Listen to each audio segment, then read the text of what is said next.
Bonjour, je suis Laetitia Bedou, je suis CEO fractionnel. J'ai longtemps travaillé chez Pixmob, une compagnie montréalaise qui a aujourd'hui beaucoup de succès.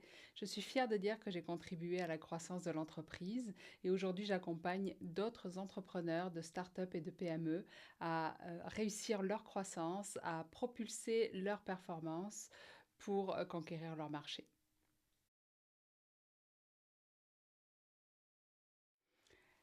Passer de 20 employés à 100 ou 125 employés, ça se fait pas toujours très facilement et ça change énormément de choses. À l'interne, effectivement, euh, vous passez d'une ambiance conviviale, presque entre amis, vous allez faire des 5 à 7, vous mangez de la pizza le vendredi midi ensemble, à une toute autre ambiance parce qu'il y a beaucoup de gens, il y a des clans qui se forment, des silos qui se créent entre les départements et effectivement, ça change au niveau de l'ambiance, mais ça change aussi au niveau de la complexité de travailler. Il faut savoir beaucoup plus de choses, il faut savoir travailler différemment. Et puis, effectivement, la communication aussi change énormément parce qu'on ne peut pas communiquer autour de la machine à café, autour d'une table à 120 comme on le faisait à 10 ou 20. Donc, effectivement, ça amène beaucoup de changements.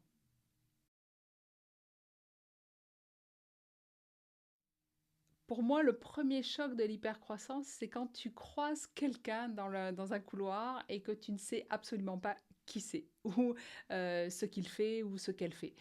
Ça, c'est vraiment quelque chose qui peut être relativement étonnant. Alors, ça m'est pas trop arrivé parce que j'étais souvent euh, intégrée dans les recrutements, mais ça peut vraiment changer la donne quand une personne croise quelqu'un qu'elle n'a jamais vu dans l'entreprise. Ça peut faire un choc, effectivement.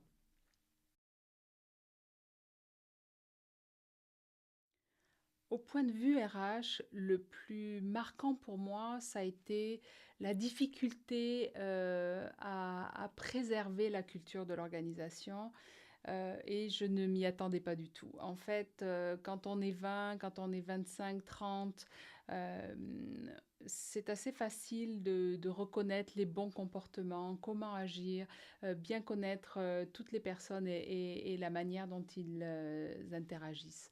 Quand on devient euh, plus gros, quand il y a beaucoup de personnes qui rentrent dans l'entreprise, surtout quand la croissance est assez rapide, c'est difficile de préserver cette culture, de garder les mêmes façons, les mêmes comportements qu'on avait les uns envers les autres.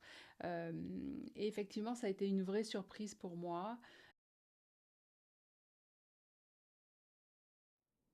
Je me suis vraiment rendu compte que la croissance, c'est pas juste ajouter des gens au fur et à mesure qu'on veut augmenter le revenu. Il faut vraiment transformer l'organisation. C'est un vrai changement profond qui doit s'opérer et qui doit s'organiser surtout. C'est pas quelque chose qui arrive sans problème. Alors, si j'avais un CEO en face de moi aujourd'hui, je lui dirais trois choses. La première chose, c'est de clarifier ses attentes, de clarifier sa vision et les objectifs de l'entreprise. C'est important que tout le monde connaisse, sache où est-ce qu'il veut amener l'organisation et surtout que tout le monde soit aligné vers ses nouveaux objectifs.